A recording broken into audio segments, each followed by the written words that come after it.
సూలూరుపేట నియోజకవర్గ ఎమ్మెల్యే అభ్యర్థి డాక్టర్ శ్రీమతి నెలవల విజయశ్రీ ప్రచార కార్యక్రమ ర్యాలీని భారీ ఎత్తున నిర్వహించారు. ఆ పార్టీ శ్రేణులు పిచ్చిరెడ్డి తోపులోని విజయ గణపతి దేవస్థానం నుండి బస్టాండ్ వద్ద అంబేద్కర్ విగ్రహం వరకు, అక్కడి నుండి ఎల్ఐసి మీదుగా తిరిగి గడియార స్తంభం వరకు భారీ ప్రజాగణంతో ఓ రేంజ్లో సాగింది ఆమె ప్రచార ర్యాలీ. తన తండ్రితో కలిసి ప్రచార వాహనం ఎక్కిన ఆమె నా పేరు నెలవల విజయశ్రీ, నేను నెలవల సుబ్రహ్మణ్యం కుమార్తెను అంటూ సాగిన ఆమె ప్రసంగం అధికార ప్రభుత్వంపై విమర్శలతో ముగిసింది. అడుగడుగునా ఆమెకు ప్రజలు బ్రహ్మరథం పట్టారు. దయచేసి వెనకున్న వాళ్ళంతా కొంచెం ముందుకు పోవాల్సిందిగా కోరుతున్నావు.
పార్టీ జాతీయ అధ్యక్షులు నారా చంద్రబాబు నాయుడు గారు, అదేవిధంగా జాతీయ ప్రధాన కార్యదర్శి నారా లోకేష్ బాబు గారి ఆశీర్వాదంతో, మరి నరేంద్ర మోడీ గారు, అదేవిధంగా పవన్ కళ్యాణ్ గారి ఆశీర్వాదంతో మీ ముందుకు ఉమ్మడి అభ్యర్థులుగా విచ్చేసిన నా కుమార్తె డాక్టర్ నెలవల విజయశ్రీ గారి విజయానికి విచ్చేసిన నాయకులందరికీ, కార్యకర్తలకు, బీజేపీ నాయకులకు, మరి జనసేన నాయకులకు, తెలుగుదేశం పార్టీ నాయకులకు అందరూ కూడా పేరు పేరున నమస్కారాలు తెలియజేస్తున్నాం.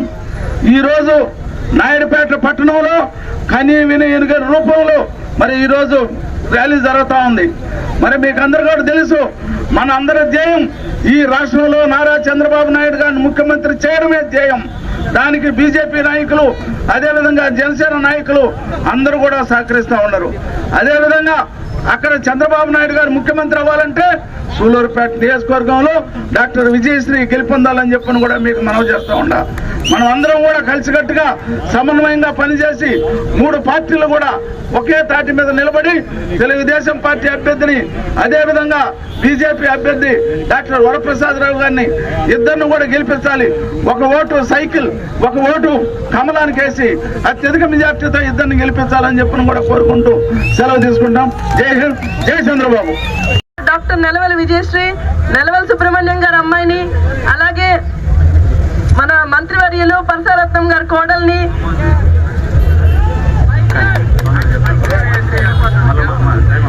మీ అందరికీ తెలుసు గత 10 సంవత్సరాలుగా మనకి ఎలాంటి అభివృద్ధి కనిపించలేదు. ఇంకా నెల రోజుల్లో మనకు ఎలక్షన్ వస్తుంది. మే 13వ తారీఖు ఎలక్షన్స్ ఉన్నాయి. అందరూ విచక్షణతో ఆలోచించి సైకిల్ గుర్తుపై ఓటేసి నన్ను ఆశీర్వదించండి, మీ బిడ్డగా ఆదరించండి. మీ అందరికీ అందుబాటులో ఉంటాను.